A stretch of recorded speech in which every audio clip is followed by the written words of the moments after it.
السلام علیکم ورحمۃ اللہ وبرکاتہ۔ ان الحمد للہ والصلاۃ والسلام علی رسول اللہ، اما بعد۔ محترم ناظرین کرام اور عزیز طلبہ، کتاب مشکات المصابیح کے درس میں آپ کا خیر مقدم ہے۔ آج ہم ایک نیا باب شروع کریں گے۔ باب ہے باب العدتی۔ عدت کے تعلق سے یہ باب ہے، اور عدت لغت میں کہتے ہیں الاحصاء، شمار کرنا، گننا۔ کہا جاتا ہے عددت الشیء اے احصیتہ احصاء، یعنی کسی چیز کو اگر شمار کرنا ہوتا ہے تو کہتے ہیں عددت الشیء، میں نے شمار کیا۔ اور اسی طرح سے اس کا اطلاق معدود پر بھی ہوتا ہے، یعنی جس چیز کو شمار کیا جائے۔ اور عدت المرأۃ یعنی عورت کی جو عدت ہوتی ہے اس سے مراد اس کا نکاح سے رک جانا ہے، اور اس کے لیے جائز اور درست نہیں ہوگا ان ایام میں کہ وہ کسی سے شادی کرے یہاں تک کہ عدت ختم ہو جائے۔ اور یہ عدت چاہے طلاق کے ذریعے ہو، یا اسی طرح سے موت کے بعد ہو، یا اسی طرح سے خلا وغیرہ کے بعد ہو۔ تو عدت سے مراد گویا کہ وہ مدت ہوگی جس میں عورت طلاق یا موت یا خلا کے بعد رکی رہتی ہے نکاح کرنے سے۔ تو اس کے کیا احکام ہیں، اس کے تعلق سے یہاں احادیث مؤلف ذکر فرمائیں گے۔ پہلی حدیث حضرت فاطمہ بنت قیس رضی اللہ تعالی عنہا سے بیان فرمائی ہے۔ چنانچہ مؤلف کہتے ہیں الفصل الاول، پہلی فصل، ان ابی سلمۃ ان فاطمہ بنت قیس رضی اللہ تعالی عنہا ان ابا عمرو بن حفص طلقها البتۃ وهو غائب فارسل الیها وکیلہ الشعیر فسخطته فقال واللہ ما لک علینا من شیء، فجاءت رسول اللہ صلی اللہ علیہ وسلم فذکرت ذلک له فقال لیس لک نفقۃ فامرها ان تعتدی فی بیت ام شریک ثم قال تلک المرأة یغشاها اصحابی اعتدی عند ابن ام مکتوم فإنه رجل عام تضعین ثیابک فَإِذَا حَلَلْتِ فَأَذْنِينِي قالت فلما حللت ذكرت له أن معاوية بن أبي سفيان وأبا جهم خطباني فقال أما أبو الجهم فلا يضع عصاه عن عاتقه وأما معاوية فصعلوك لا مال له انكحي أسامة بن زيد فكرهته ثم قال انكحي أسامة فنکحت فجعل اللہ فی خیرا واقتبضت۔ وفی روایت عنہا فاما ابو جہم فرجل ضراب للنساء، رواہ مسلم۔ وفی روایت ان زوجها طلقها ثلاثا فاتت النبی صلی اللہ علیہ وسلم فقال لا نفقۃ لک الا ان تکون حاملا۔ تو مؤلف نے حضرت فاطمہ بنت قیس رضی اللہ تعالیٰ عنہ کی یہ حدیث یہاں بیان فرمائی ہے۔ حضرت ابو سلمہ، اور یہ فقہائے سبعہ جو مدینہ کے مشہور 7 فقہا ہیں ان میں سے ایک ہیں۔ تو ابو سلمہ رحمہ اللہ بیان فرماتے ہیں، روایت کرتے ہیں حضرت فاطمہ بنت قیس رضی اللہ تعالی عنہا سے۔ اور یہ فاطمہ بنت قیس قبیلہ قریش سے ان کا تعلق تھا، اور ضحاک ان کے بھائی کا نام تھا۔ جو لوگ پہلے ہجرت کیے تھے ان میں ان کا شمار ہوتا ہے۔ بڑی ہی عقل و دانش والی عورت تھی، خوبصورت بھی تھی۔ تو حضرت فاطمہ بنت قیس رضی اللہ تعالی عنہ سے مروی ہے، وہ کہتی ہیں ان ابا عمرو بن حفص، کہ ابو عمر ابن حفص جو ان کے شوہر تھے، ابو عمر ابن حفص، اور ان کے نام کے تعلق سے کافی اختلاف پایا جاتا ہے۔ کسی نے ابو عمر ابن حفص بتلایا ہے، کسی نے ابو حفص بن عمرو بتلایا ہے، اور کسی نے اس کے علاوہ کچھ اور نام بتلایا ہے۔ بہرحال تو یہ کہتے ہیں ابو عمر ابن حفص طلقہا البتہ، کہ ان کے شوہر ابو عمر ابن حفص نے انہیں طلاق دی، طلاق البتہ۔ یاد رہے روایات میں اس تعلق سے کئی طرح کی روایات موجود ہیں، احادیث میں اس تعلق سے کئی طرح کی احادیث مروی ہیں۔ بعض روایات میں یہی مروی ہے طلقہا البتہ، کہ انہوں نے جو ہے طلاق البتہ دی۔ اسی طرح سے ایک روایت میں ہے انہو طلقہا ثلاثاً، کہ انہیں جو ہے یعنی فاطمہ بنت قیس کو ان کے شوہر نے 3 طلاقیں دی، جیسا کہ آگے روایت اس تعلق سے آ رہی ہے۔ اور اسی طرح سے ایک اور روایت میں ہے طلقہا آخر 3 تطلیقات، کہ ان کے شوہر نے انہیں 3 طلاقوں میں سے آخری طلاق دی۔ اور اسی طرح سے ایک اور روایت میں ہے طلقہا طلقۃ کانت بقیت من طلاقہا، کہ ان کے شوہر نے انہیں 1 طلاق دی جو 3 طلاقوں میں سے باقی بچ گئی تھی۔ اور ایک روایت میں ہے طلقہ یعنی انہوں نے طلاق دی۔ تو یہ مختلف احادیث میں اس تعلق سے یہ تصریحات موجود ہیں، کہیں طلقہا البتہ کہا، کہیں طلقہا ثلاثاً کے الفاظ ہیں، اور کہیں طلقہا آخرہ 3 تطلیقات کے الفاظ ہیں۔ تو اس طرح سے مختلف روایات میں مختلف الفاظ آئے ہیں۔ علماء نے اس کے درمیان میں جو تطبیق دی ہے اس کا خلاصہ یہ ہے کہ جن روایات میں یہ ہے کہ طلقہا آخرہ 3 تطلیقات، یا اسی طرح سے طلقہا یا طلقہا طلقۃ کانت بقیت من طلاقہا، تو اس طرح کے جو الفاظ ہیں یہ اپنی اصل کے مطابق ہیں، یعنی ظاہری معنی پر انہیں محمول کیا جائے گا کہ انہوں نے جو ہے 3 طلاق دی یا 1 طلاق دی جو 3 طلاقوں میں سے باقی بچی تھی۔ اور جن روایات میں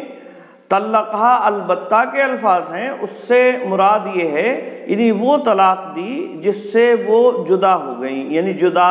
کرنے والی طلاق، وہ طلاق دی یعنی 3 طلاق، اس سے پہلے 2 طلاقیں دی جا چکی تھیں۔ تو اس طرح سے اس اعتبار سے یہ طلاق البتہ ہو گئی۔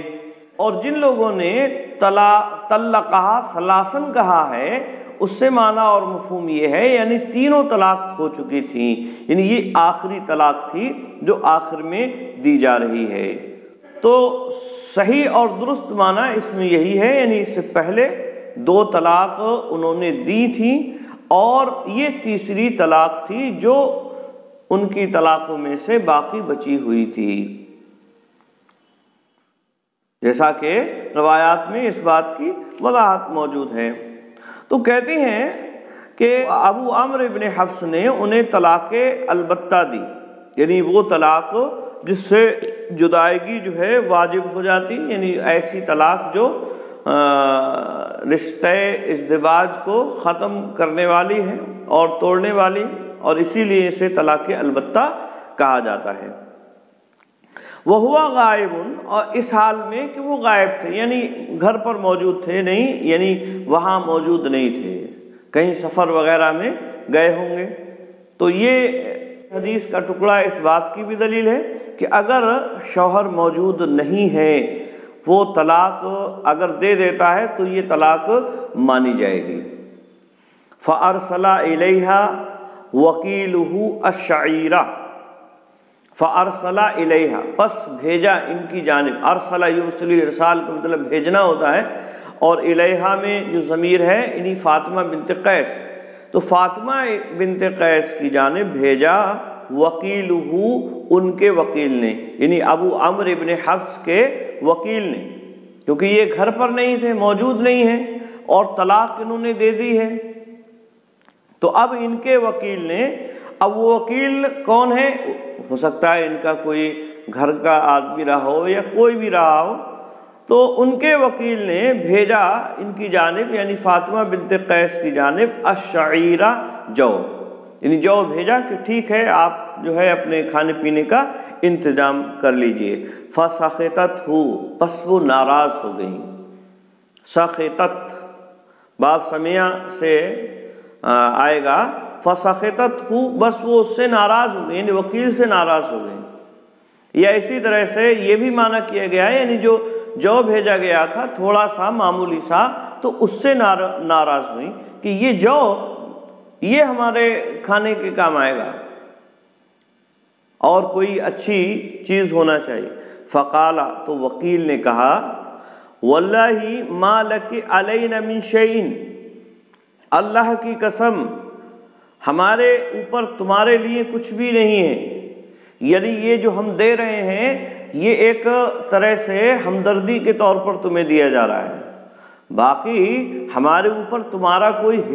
کوئی ذمہ داری نہیں ہے کہ ہم تمہیں جو ہے کھانے پینے کے لیے مہیا کریں، کھانے پینے کا انتظام کریں، یہ ہماری ذمہ داری نہیں ہے، یہ ہم جو دے رہے ہیں یہ ایک طرح سے ہماری طرف سے عنایت اور ہمدردی ہے، لہذا اس پہ ناراض ہونے کی ضرورت نہیں ہے۔ یہ اصل میں ان کے وکیل کی جانب سے بات کہی گئی۔ فجاءت، راوی کہتے ہیں فجاءت رسول اللہ صلی اللہ علیہ وسلم، پس وہ رسول اللہ صلی اللہ علیہ وسلم کے پاس آئیں، فذکرت ذالک لہ، اور آپ صلی اللہ علیہ وسلم سے اس کا ذکر کیا کہ ایسے ایسے معاملہ ہے، اور ابو عمرو ابن حفص کے وکیل جو ہے یہ کہہ رہے ہیں۔ فقالا، تو آپ صلی اللہ علیہ وسلم نے فرمایا، لیس لک نفقۃ، تمہارے لیے نفقہ نہیں ہے، اور ایک روایت میں لیس لک نفقۃ ولا سکنا، تمہارے لیے نفقہ اور سکنا نہیں ہے، یعنی نہ تمہارے لیے کھانے پینے کا خرچہ ان کے ذمے ہے اور نہ ہی رہنے کی ذمہ داری ان کے ذمے ہے۔ فَأَمَرَهَا أَن تَعْتَدَّ فِي بَيْتِ أُمِّ شَرِيكٍ، پس آپ صلی اللہ علیہ وسلم نے انہیں حکم دیا کہ وہ عدت گزارے، عدت گزارے، ان تعتد فی بیت ام شریک، کہ وہ عدت گزارے ام شریک کے گھر میں۔ تو اب معاملہ یہ ہے کہ ان کے لیے ان کے شوہر کے ذمے نہ نفقہ ہے نہ سکنا ہے، یعنی رہنے کی بھی جگہ نہیں ہے، اور نہ ہی کھانے پینے کا خرچہ ان کے ذمے ہے، تو اب یہ کہاں جا کے رہیں؟ ان کا بھائی وغیرہ اور کوئی ذمہ دار گھر کا کوئی آدمی موجود نہیں ہے، میکے میں اس طرح کا کوئی آدمی ہے نہیں جس کے یہاں یہ رہ سکیں، تو یہ کس جگہ رہیں، کہاں رہیں؟ اللہ کے نبی صلی اللہ علیہ وسلم نے حکم دیا کہ وہ جو ہیں ام شریک رضی اللہ تعالی عنہ کے مکان میں جا کے عدت گزاریں۔ اور یہ ام شریک جو ہے یہ کون تھی؟ حضرت ام شریک رضی اللہ تعالی عنہ، تو اس کے تعلق سے کہا گیا ہے کہ یہ قریش سے ان کا تعلق تھا، قبیلہ قریش سے ان کا تعلق تھا، اور بعض لوگوں نے یہ بھی کہا ہے کہ یہ انصاریہ صحابیہ تھیں۔ تو اللہ کے نبی صلی اللہ علیہ وسلم نے حکم یہ دیا کہ ام شریک کے ہاں وہ عدت گزاریں۔ ثم قال، پھر آپ صلی اللہ علیہ وسلم نے فرمایا، تلک امرات، یعنی یہ ایک ایسی عورت ہے، یعنی ام شریک جو ہیں، یغشاہا اصحابی، جنہیں میرے صحابہ گھیرے رہتے ہیں، یعنی ان کے پاس آنا جانا لگا رہتا ہے۔ اور یہ صحابہ کون ہیں؟ ام شریک رضی اللہ تعالیٰ عنہ کے جو گھر والے ہیں، ان کے بھائی بھتیجے، ان کے اور جو دوسرے دیگر رشتہ دار ہیں، وہ آنا جانا لگا رہتا ہے۔ اب ظاہر سی بات ہے، فاطمہ بنت قیس یہ الگ اور یہ ام شریک الگ، اب ان کے پاس ان کے گھرانے کے لوگ آنا جانا لگا ہوا ہے، تو اب پردے کا انتظام ہو پانا بڑا مشکل اور دشوار ہے۔ اعتدی آپ نے حکم دیا انہیں، اعتدی عندہ ابن ام مکتوم، کہ تم ابن ام مکتوم عبداللہ ابن قیس رضی اللہ تعالیٰ عنہ یہ نابینا صحابی تھے، تو ان کے پاس عدت گزارنے کا حکم دیا آپ صلی اللہ علیہ وسلم نے۔ آپ نے فرمایا اعتدی تم عدت گزارو عندہ ابن ام مکتوم، عبداللہ ابن ام مکتوم کے پاس، رجل اعمى جو کہ ایک نابینا صحابی ہیں، تضعین ثیابہ کے تم اپنے کپڑے رکھ سکتی ہو، یعنی جو پردے کی چیزیں ہیں، دوپٹہ وغیرہ ہے، تو یہ ساری چیزیں جو ہیں رکھی جا سکتی ہیں اور تمہیں پردہ کرنے کی ضرورت نہیں ہوگی، کیونکہ وہ نابینا صحابی وہ تمہیں نہیں دیکھ سکتے ہیں۔ فَإِذَا حَلَلْتِ، اور پھر آپ نے فرمایا فَإِذَا حَلَلْتِ، جب تم حلال ہو جاؤ یعنی تمہاری عدت ختم ہو جائے، فَآذِنِينِی، تو تم مجھے اطلاع دینا، مجھے خبر دینا۔ آئی بات میں؟ قالت، راویہ کہتی ہیں، فاطمہ بنت قیس رضی اللہ تعالیٰ عنہ کہتی ہیں، فَلَمَّا حَلَلْتُ ذَكَرْتُ لَهُ، پس میں جب حلال ہو گئی یعنی میری عدت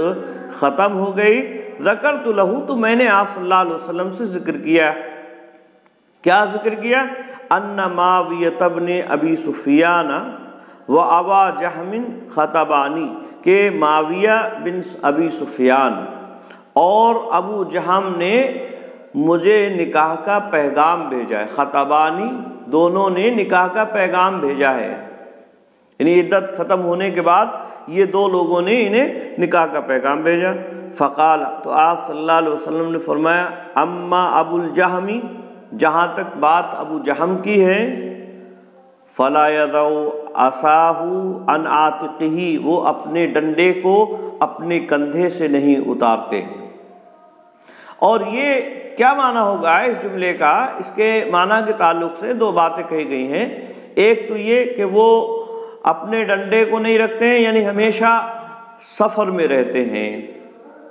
جس طرح سے کوئی مسافر ہوتا ہے تو وہ ڈنڈا ہر وقت سوار رہتا ہے، یعنی وہ ہمیشہ سفر میں رہا کرتے، گھر میں بہت کم رہتے۔ تو اب وہ سفر میں رہیں گے اور تم جو ہے ان کے گھر میں رہو گی، تو اکیلی رہو گی، تو بڑی دقت اور پریشانی ہو جائے گی۔ اور ایک دوسرا معنی اس کا کیا گیا ہے کہ فلا یضع عصاہ عن عاتقہ، یعنی وہ اپنے ڈنڈے کو اپنے گردن سے نہیں اتارتے ہیں، کا مطلب یعنی عورتوں کو بہت مارنے والے ہیں، بہت مارتے کھائیں، مارتے زیادہ ہیں۔ اور اسی معنی کی تائید آگے روایت میں ہو رہی ہے، جیسا کہ آگے آیا ہے، ضراب للنساء، یعنی جو عورتوں کو بہت مارنے والے ہیں۔ تو یہ ایک معنی ہوا۔ وَأَمَّا مَعَوِيَةُ، اور اسی طرح سے آپ نے فرمایا وَأَمَّا مَعَوِيَةُ، اور رہی بات معاویہ کی، فَسُعُلُوكُن، صاد کے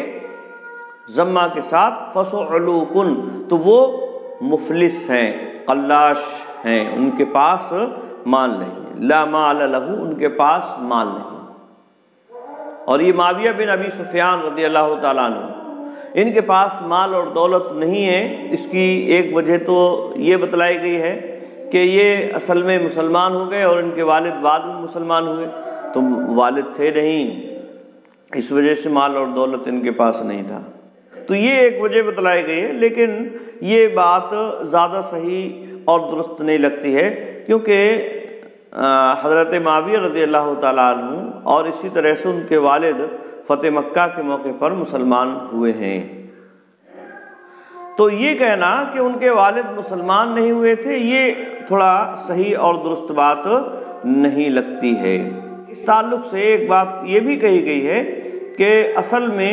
ابو سفیان رضی اللہ تعالیٰ عنہ، جو حضرت معاویہ رضی اللہ تعالیٰ عنہ کے والد تھے،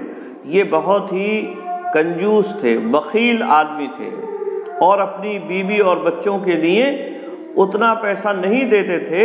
جو ان کے لیے کافی ہو جایا کرے، جیسا کہ آگے اس سلسلے میں روایت بھی آ رہی ہے۔ تو یہ ایک وجہ تھی کہ حضرت معاویہ رضی اللہ تعالیٰ عنہ کے پاس پیسہ یا دولت یہ تھا نہیں، کیونکہ ان کے والد ایک بخیل آدمی تھے، زیادہ خرچ نہیں کرنا چاہتے تھے۔ تو آپ صلی اللہ علیہ وسلم نے فرمایا تو یہ جو ہیں معاویہ یہ ایک مفلس اور قلاش آدمی ہے، لا مال لہو، ان کے پاس مال نہیں ہے، لہذا اگر تم ان سے شادی کرو گی تو تمہارے پاس ہمیشہ محتاج کی رہے گی، لہذا تم ان سے شادی نہ کرو۔ ان کے ہی اسامہ بن زید، تم اسامہ بن زید سے نکاح کر لو۔ پھر اللہ کے نبی صلی اللہ علیہ وسلم نے اسامہ بن زید سے نکاح کرنے کے لیے کہا کہ تم اسامہ بن زید سے نکاح کرو۔ اور اسامہ بن زید کون ہے؟ حضرت اسامہ زید بن حارثہ ہیں، ان کے بیٹے۔ زمانہ جاہلیت میں اللہ کے نبی صلی اللہ علیہ وسلم کے منہ بولے بیٹے تھے زید بن حارثہ، تو اس اعتبار سے اسامہ بن زید رضی اللہ تعالیٰ عنہ یہ بہت ہی زیادہ چہیتے تھے نبی اکرم صلی اللہ علیہ وسلم کے۔ حضرت ام ایمن رضی اللہ تعالیٰ عنہ ان کی والدہ تھی، اور یہ جو ہیں رنگت کے اعتبار سے کالی تھی۔ حضرت زید اگرچہ گورے چٹے تھے لیکن ان کی بیوی ام ایمن یہ کالی تھی، اور انہی پر حضرت اسامہ رضی اللہ تعالیٰ عنہ کی رنگت تھی۔ تو اس اعتبار سے کہ ایک تو رنگت جو ہے صحیح نہیں، اور دوسری وجہ یہ کہ وہ ایک مولا ہیں، یعنی غلام، آزاد کردہ غلام کے بیٹے ہیں ایک طرح سے۔ حضرت فاطمہ بنت قیس رضی اللہ تعالیٰ عنہ کو پسند نہیں آئے، چنانچہ کہتے ہیں فَكَرِهْتُهُ، میں نے انہیں ناپسند کیا۔ یعنی آپ صلی اللہ علیہ وسلم نے جب یہ کہا کہ تم اسامہ بن زید سے نکاح کر لو، فَكَرِهْتُهُ، تو میں نے اسے ناپسند کیا۔ ثم قال، پھر آپ صلی اللہ علیہ وسلم نے فرمایا انکحی اسامہ، کہ تم اسامہ سے نکاح کر لو۔ یعنی دوبارہ آپ صلی اللہ علیہ وسلم نے پھر کہا کہ تم اسامہ سے نکاح کر لو۔ اب جب دوبارہ اللہ کے نبی صلی اللہ علیہ وسلم کہہ رہے ہیں تو یہ ایک حکم ہے، تو حکم سمجھتے ہوئے انہوں نے ایک طرح سے نکاح کر لیا۔ فَنَكَحْتُهُ، پس میں نے ان سے نکاح کر لیا، یعنی اسامہ سے، حضرت اسامہ رضی اللہ تعالیٰ عنہ سے حضرت فاطمہ بنت قیس رضی اللہ تعالیٰ عنہ نے نکاح کر لیا۔ فَجَعَلَ اللَّهُ فِيهِ خَيْرًا، اللہ رب العالمین نے ان میں میرے لیے بھلائی، بہت ساری بھلائی بنائی، یعنی یہ نکاح جو ہے میرے لیے باعث خیر و برکت ہوا۔ وَاخْتُبِتُ، میں رشک کی گئی، مجھول کا صیغہ سے پڑھا گیا ہے، وَاخْتُبِتُ، اور میں جو ہے رشک کی گئی۔ حسد اس میں ہوتا ہے کہ جو محسود ہے اس کی جو نعمتیں ہیں وہ ختم ہو جائے اور وہ مجھے مل جائے، یہ ہوتا ہے حسد میں۔ لیکن غبطہ میں یہ نہیں ہوتا ہے، غبطہ میں ہوتا ہے کہ جس کے پاس جو بھی نعمت ہے وہ نعمت اس کے پاس برقرار رہے اور مجھے بھی وہ نعمت مل جائے یا اس جیسی نعمت مل جائے، تو غبطہ۔ وَاخْتُبِتُ، یعنی مجھے رشک کیا گیا، میں رشک کی گئی، یعنی مجھ پر غبطہ کیا گیا۔ یہ نکاح جو ہے بہت ہی برکت، خیر و برکت والا ثابت ہوا۔ وفی روایت عنہا، اور انہی سے ایک دوسری روایت میں ہے، یعنی حضرت فاطمہ بنت قیس رضی اللہ تعالیٰ عنہ سے، فَأَمَّا ابو جہم، اور رہی بات ابو جہم کی، فَرَجُلٌ زَرَّابٌ لِلنِّسَاء، تو یہ ایک ایسے آدمی ہیں جو عورتوں کو بہت مارنے والے ہیں۔ رواہ مسلم، اس کو امام مسلم نے روایت کیا ہے۔ تو یہ وضاحت ہو رہی ہے اس بات کی کہ فَلَا يَضَعُ عَصَاهُ عَنْ عَاتِقِهِ کا معنی کیا ہے، یعنی ضراب للنساء، کہ یہ عورتوں کو بہت زیادہ مارنے والے ہیں۔ اس کو امام مسلم نے روایت کیا ہے۔ وفی روایت، اور ایک دوسری روایت میں ہے، أَنَّ زَوْجَهَا طَلَّقَهَا ثَلَاثًا، کہ ان کے شوہر نے انہیں 3 طلاقیں دی، 3 طلاقیں دی۔ اور اس تعلق سے اس سے پہلے بتلایا گیا شروع ہی میں کہ روایات میں طلقہا ثلاثاً کے الفاظ ہیں، طلقہا البتہ کے الفاظ ہیں، طلقہا طلقتاً بقیت من طلاقہا کے الفاظ ہیں،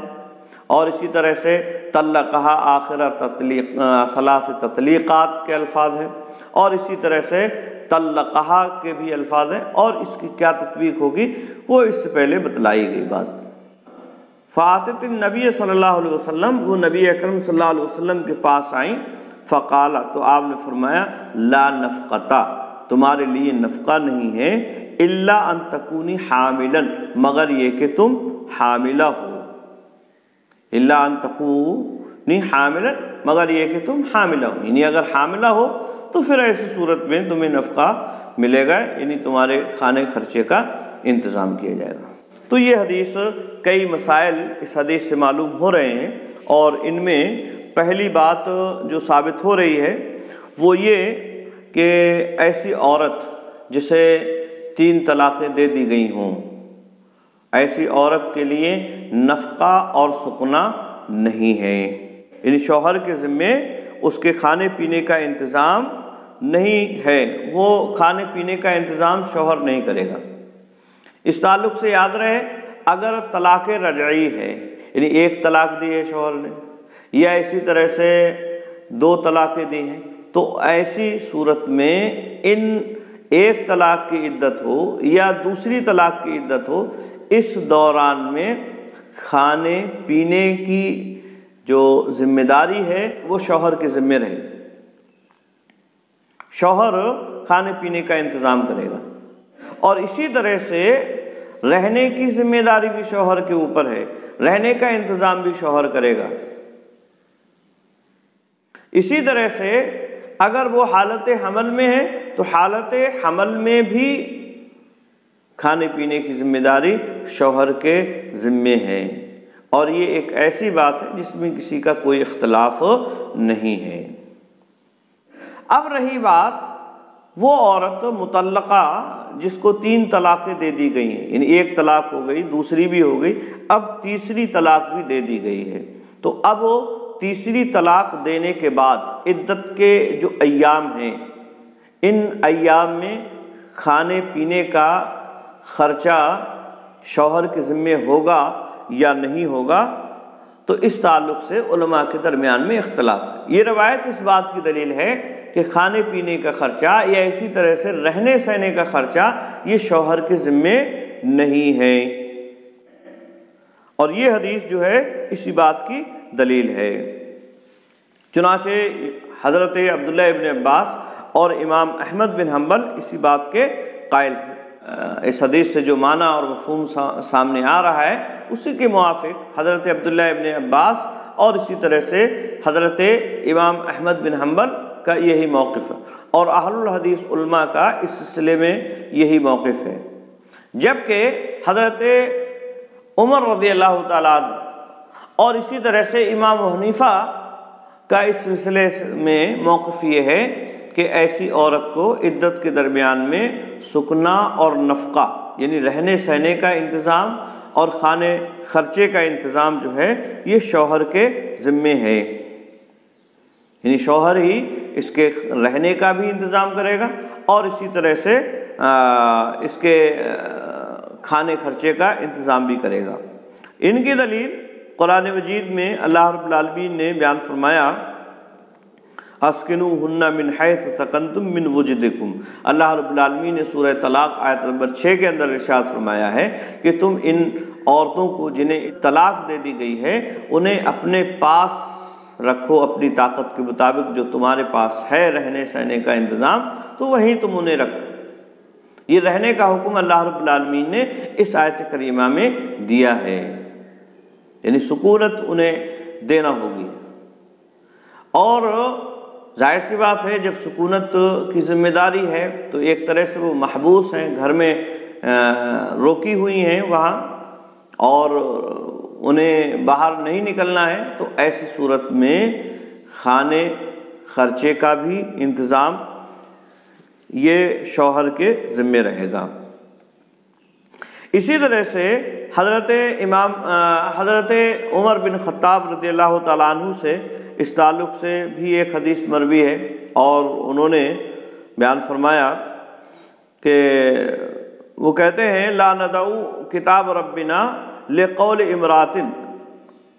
یعنی ایک عورت کی وجہ سے ہم اللہ رب العالمین کی کتاب کو نہیں چھوڑ سکتے، اور اسی آیت کی جانب گویا کہ انہوں نے اشارہ فرمایا۔ اسی طرح سے ایک اور روایت میں لا ندعو کتاب ربنا و سنت نبینا، کہ ہم اللہ کی کتاب اور نبی کرم صلی اللہ علیہ وسلم کی سنت کو نہیں چھوڑ سکتے۔ ایک عورت کی وجہ سے شاید کہ وہ بھول گئی ہوں یا ان کو جو ہے شبہ لاحق ہو گیا ہوں، اور پھر انہوں نے فرمایا نہیں، حضرت عمر رضی اللہ تعالیٰ عنہ نے کہ میں نے سنا نبی اکرم صلی اللہ علیہ وسلم کو فرماتے ہوئے لہا سکنا والنفقہ، کہ مطلقہ کے لیے سکنا اور نفقہ ہے۔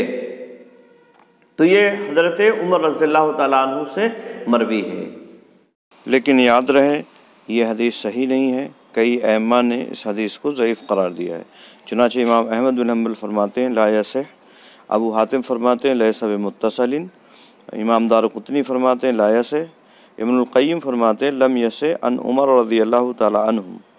اور اسی طرح سے علامہ ابن عبد البر فرماتے ہیں لیس بقبیل اسناد۔ تو اس طرح سے کئی علماء نے اس حدیث کی تضعیف فرمائی ہے اور ضعیف قرار دیا ہے، اور جب معاملہ یہ ہے کہ یہ حدیث ضعیف ہے تو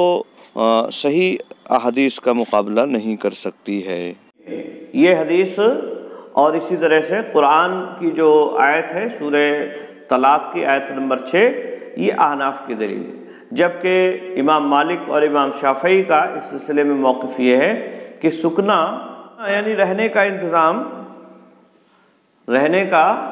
انتظام جو ہے یہ شوہر کے ذمے ہے، رہنے کا انتظام شوہر کے ذمے ہے، کھانے خرچے کا انتظام شوہر کے ذمے نہیں ہوگا۔ اور ان کی دلیل اللہ رب العالمین کا یہ فرمان ہے، اللہ رب العالمین فرماتا ہے وَإِن كُنَّ أُولَاتُ حَمْلٍ فَأَنفِقُوا عَلَيْهِنَّ، یعنی اگر وہ حمل سے ہوں تو ان کے اوپر خرچ کرو۔ اور اس کا مفہوم یہ ہوا کہ اگر وہ حمل سے نہیں ہے، اگر وہ حاملہ نہیں ہے تو ان کے اوپر خرچ نہیں کرنا ہے۔ ہاں، تو یہ جو ہے اس تعلق سے اختلاف ہے، لیکن صحیح بات وہی ہے جو امام احمد اور اسی طرح سے عبداللہ ابن عباس رضی اللہ تعالیٰ عنہما کا قول ہے، اور وہ یہ کہ اگر 3 طلاقیں دے دی گئی ہیں تو ایسی صورت میں عورت کے لیے نفقہ یا سکنا نہیں ہے شوہر کے ذمے، کیونکہ اب تعلق ختم ہو گیا، وہ شوہر اور بیوی آپس میں نہیں بن سکتے ہیں، کیونکہ شوہر اور بیوی اب وہ آپس میں نہیں بن سکتے، اب ان کا آپسی جو تعلق ہے وہ ختم ہو چکا ہے۔ ہاں طلاق رجعی ہے تو ایک طرح سے ابھی برقرار ہے تعلق، ممکن ہے اللہ رب العالمین کوئی نئی بات پیدا کر دے اور وہ شوہر جو ہے وہ رجوع کر لے اور دوبارہ سے وہ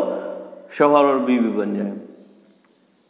اس لیے اللہ رب العالمین نے عورت کو شوہر کی نگرانی میں یا اس کے گھر میں رہنے کا حکم دیا ہے طلاق رجعی کے دوران میں، اور اب طلاق رجعی نہیں ہے بلکہ یہ طلاق بتہ ہے، اور اب ان کے درمیان میں رشتہ ختم ہو چکا ہے ایک طرح سے، تو اب حالات دوسرے ہو گئے، اب یہ آپس میں ایک دوسرے کے شوہر بیوی نہیں ہو سکتے ہیں، لہذا نان و نفقے کی ذمہ داری اب نہیں ہو سکتی۔ اور یہ حدیث حضرت فاطمہ بنت قیس رضی اللہ تعالی عنہ کی اسی بات کی دلیل ہے۔ ہاں اگر عورت حالت حمل میں ہے تو ایسی صورت میں اس کے شوہر کی ذمہ داری ہے کہ وہ نان و نفقے کا انتظام کرے گا، خرچہ اسے دے گا، اور بچے کی ولادت کے بعد بھی اگر وہ دودھ پلانا چاہتی ہے تو اس کی اجرت بھی اس کے ذمے ہوگی، وہ اجرت دے کر دودھ پلوائے گا اس عورت سے۔ ہاں تو یہ اس تعلق سے صحیح اور درست بات یہی ہے۔ اور رہی بات حضرت عمر رضی اللہ تعالیٰ عنہ کے قول کی، تو یہ حدیث صحیح نہیں ہے، کئی ائمہ نے اس حدیث کو ضعیف قرار دیا ہے، اور حضرت فاطمہ بنت قیس جو صاحب واقعہ ہیں، ظاہر سی بات ہے وہ جو ہے جھوٹ تھوڑے ہی بولیں گے۔ حضرت عمر رضی اللہ تعالیٰ عنہ نے جو اس میں شبہ ظاہر کیا کہ ہو سکتا ہے کہ وہ بھول گئی ہوں یا مشابہت انہیں لگ گئی ہو، پہلی بات تو یہ کہ سندن صحیح نہیں ہے، اور دوسری بہت ساری روایات ایسی ہیں جس میں حضرت عمر رضی اللہ تعالیٰ عنہ بلکہ خود اللہ کے نبی صلی اللہ علیہ وسلم نے کسی ایک صحابیہ کی بات کا اعتبار کیا ہے اور ان کی بات مانی ہے۔ ہاں، تو اس سلسلے میں صحیح اور درست بات یہی ہے کہ عورت جو 3 طلاق ہو گئی ہیں جس کے لیے، تو اس کی عدت کے درمیان میں شوہر کے ذمے نفقہ یا سکنا نہیں ہے، نفقہ یا سکنا نہیں۔ تو ایک بات تو یہ ہوئی اس حدیث کے تعلق سے۔ دوسری بات یہ کہ اللہ کے نبی صلی اللہ علیہ وسلم نے حضرت فاطمہ بنت قیس رضی اللہ تعالیٰ عنہ کو عدت گزارنے کے لیے عبداللہ ابن ام مکتوم کے یہاں اجازت دی کہ تم ان کے یہاں عدت گزارو، اور اس سے بعض علماء نے یہ دلیل پکڑی ہے کہ عورت مرد کو دیکھ سکتی ہے، یہ اس حدیث سے دلیل پکڑی ہے، لیکن یہ بات صحیح اور درست نہیں ہے، کیونکہ اللہ رب العالمین نے جس طرح سے مرد کے لیے نگاہوں کو نیچا کرنے کا حکم دیا ہے، ایسے ہی عورت کے لیے بھی حکم ہے،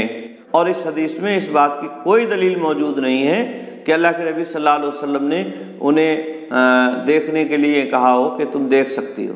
بھائی وہاں آپ صلی اللہ علیہ وسلم نے یہی تو کہا کہ تم عدت وہاں گزارو، وہ نہیں دیکھیں گے اور تم اپنا احتیاط کرو، تو اس میں اس بات کی دلیل موجود نہیں ہے کہ عورت جو ہے اجنبی کو دیکھ سکتی ہے، بلکہ صحیح اور درست بات یہی ہے کہ اجنبی کو دیکھنا عورت کے لیے بھی جائز اور درست نہیں ہوگا، جس طرح سے مرد کے لیے اجنبیہ کو دیکھنا جائز اور درست نہیں ہے۔ اسی طرح سے بعض علماء نے یہ دلیل بھی پکڑی ہے، عدت کے درمیان میں اگر کوئی خطبہ نکاح دیتا ہے تو یہ جائز اور درست ہے، لیکن اس حدیث سے بظاہر یہ دلیل پکڑنا یہ درست نہیں ہے، کیونکہ جو خطبہ نکاح دیا گیا یا نکاح کا پیغام دیا گیا، اس میں عدت کے درمیان کی کوئی وضاحت نہیں۔ ممکن ہے کہ یہ خطبہ نکاح عدت کے گزرنے کے بعد دیا گیا ہو، اور پھر انہوں نے اللہ کے نبی صلی اللہ علیہ وسلم سے ذکر فرمایا۔ نکاح کے پیغام پر نکاح کا پیغام دینا بھی اس حدیث سے بظاہر معلوم ہو رہا ہے،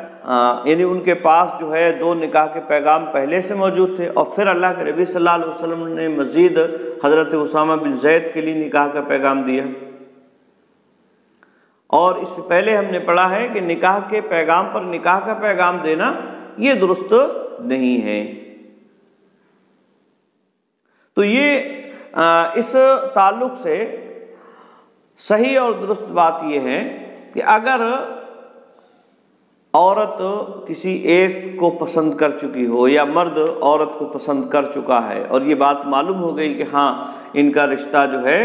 طے ہو چکا ہے، تو اس پر نکاح کا پیغام دینا صحیح اور درست نہیں ہوگا۔ اور یہاں ایسا کچھ نہیں تھا کہ رشتہ جو ہے طے ہو چکا ہو، بلکہ انہوں نے مشورہ لیا اللہ کے نبی صلی اللہ علیہ وسلم، اور پھر آپ صلی اللہ علیہ وسلم نے مشورہ دیا، جو بھی آپ صلی اللہ علیہ وسلم نے مشورہ دیا، اور آپ صلی اللہ علیہ وسلم نے فرمایا کہ یہ رشتے جو ہیں تمہارے لیے مناسب نہیں ہیں، بلکہ مناسب رشتہ جو ہے یہ ہے، لہذا تم اسامہ بن زید سے شادی کر لو۔ ہاں، تو یہ جو ہے خطبہ علی الخطبہ اس قبیل سے نہیں ہے جو اللہ کے نبی صلی اللہ علیہ وسلم نے ممنوع قرار دیا ہے۔ اور اسی طرح سے اس حدیث سے یہ بات بھی معلوم ہو رہی ہے کہ اگر کوئی عیب دینی کوئی کسی بھی طرح کی کوئی مصلحت پائی جا رہی ہے تو ایسی صورت میں اپنے کسی کا بھی بطور نصیحت خیر خواہی کے اگر کوئی کسی کے اندر کسی بھی طرح کی کوئی برائی ہے اور نصیحت کے طور پر اگر کوئی پوچھ رہا ہے خیر خواہی کے طور پر، تو ایسی صورت میں اس کا ذکر کرنا یہ غیبت نہیں ہے، یہ غیبت نہیں ہے، جیسا کہ اللہ کے نبی صلی اللہ علیہ وسلم نے یہاں حضرت ابو جہم یا اسی طرح سے معاویہ رضی اللہ تعالیٰ عنہ کے تعلق سے بیان فرمایا کہ وہ جو ہے غریب ہیں، یا اسی طرح سے ابو جہم کے بارے میں فرمایا کہ وہ بہت زیادہ عورتوں کو مارنے والے ہیں۔ تو یہ غیبت محرمہ میں سے، یعنی جو حرام غیبت ہے اس میں سے نہیں، کیونکہ یہ ایک مصلحت کے تحت اللہ کے نبی صلی اللہ علیہ وسلم نے کہا، یا یہ ایک مصلحت کے تحت بات کہی گئی ہے، لہذا یہ غیبت محرمہ میں سے نہیں ہوگی۔ ہاں تو یاد رہے یہ غیبت محرمہ میں سے نہیں ہے۔ اور بھی بہت ساری باتیں اس حدیث سے معلوم ہو رہی ہیں۔ آج کے لیے بس اتنا ہی۔ السلام علیکم ورحمۃ اللہ وبرکاتہ۔